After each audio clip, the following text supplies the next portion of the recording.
I want today to respond to a group of Scandinavian friends, people who follow the work we do here on Democracy at Work, and send us their comments and reactions. Recently, they sent some critical comments, and I want to take them seriously, and I want to respond both to them and to the rest of you because I think it may be of broad interest.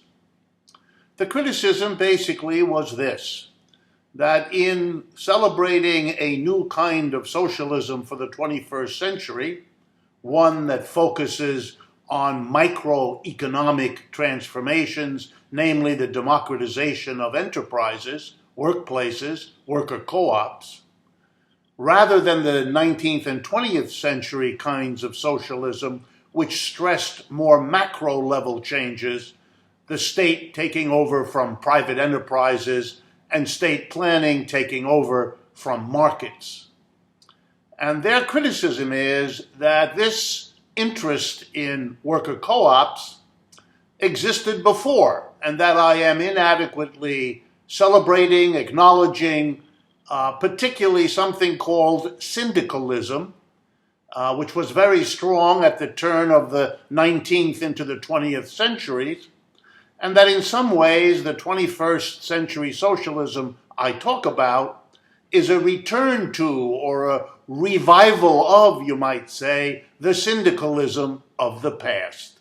So let me respond. First, about syndicalism.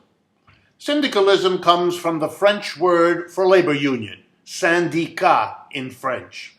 It doesn't have much to do with the English cognate of syndicate, which has kind of ominous, crime-related overtones. Syndicat in French is simply the word for a labor union. And syndicalism, or syndicalism, has to do with a movement, strong for a while, particularly in France, but in some other countries as well. And here in the United States, perhaps best represented by the IWW, the International Workers of the World, which was both a labor union, but also had a broader social transformation agenda. Syndicalism refers to that agenda, to the idea that labor unions should not only bargain with the employer for better conditions for working people, better wages, but that the union should literally displace and replace the employer by becoming a self-government of the workers in the workplace. And that is certainly a very close relation idea to worker co-ops. But now let me defend myself as well a little bit. In my discussions of worker co-ops, I often stress that this is not a new idea. I am not suggesting, nor are the other people who talk about worker co-ops, and they are many, are not suggesting that this is new. If you study economic history, you will see that efforts by working people to run their own workplaces, whether it be called a workshop or a commune or a collective or a co-op, lots of words, they are as old probably as the human race. There are certainly evidences of them in ancient Greece and Rome. Throughout the Middle Ages, in the feudal system in Europe, there were whole villages that ran that way. There were workshops that ran that way. Monasteries and nunneries within the Roman Catholic Church organized their working activity in that way.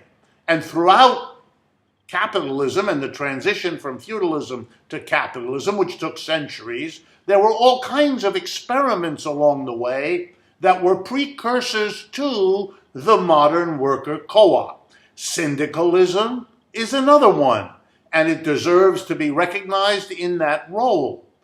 On the other hand, what we're doing now is a bit different because it comes at the end of a long period of socialism in which the role of worker co-op, or syndicalism, if you like, was pushed to the margins, was downplayed, was made secondary, if even that.